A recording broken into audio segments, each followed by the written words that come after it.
Hello guys, welcome to only my talks. National crush Rashmika Mandanna ప్రస్తుతం వరుస pan India సినిమాలకు commit అవుతూ కెరీర్ పరంగా బిజీగా ఉన్నారు. కన్నడ చిత్ర పరిశ్రమ నుంచే హీరోయిన్గా పరిచయమైన ఈమె అనంతరం తెలుగు సినిమా అవకాశాలను అందుకున్నారు. ఇక తెలుగులో ఈమె నటించిన సినిమాలన్నీ కూడా మంచి సక్సెస్ కావడంతో వరుసగా అవకాశాలు వచ్చాయి. ఇక అల్లు అర్జున్తో కలిసి పుష్ప సినిమాలో నటించడం, ఈ సినిమా పాన్ ఇండియా స్థాయిలో విడుదల అయ్యి ఎంతో మంచి సక్సెస్ కావడంతో ఈమెకు పాన్ ఇండియా స్థాయిలో క్రేజ్ వచ్చింది. ఇక ఈ సినిమా తర్వాత రష్మిక బాలీవుడ్ సినిమా అవకాశాలను కూడా అందుకుంటున్నారు. ఇలా బాలీవుడ్ సినిమాలతో పాటు ఇతర పాన్ ఇండియా సినిమాలలో నటిస్తూ కెరీర్ పరంగా బిజీగా ఉన్న ఈమె సోషల్ మీడియాలో కూడా చాలా యాక్టివ్గా ఉంటారు.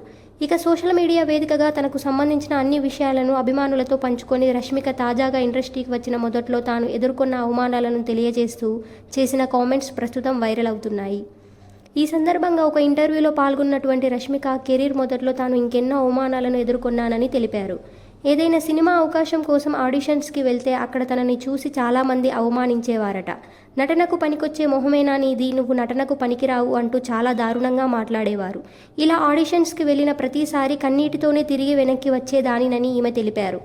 ఇలా ఓ సినిమాకు సుమారు 10 సార్లు ఆడిషన్ ఇవ్వగా సెట్ అయ్యానని, కానీ 3 నెలల షూటింగ్ తర్వాత ఆ ప్రాజెక్ట్ ఆగిపోయిందని తెలిపారు.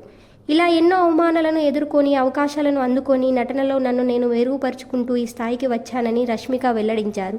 ఇలాంటి అప్డేట్స్ కోసం please like, share, subscribe OMT.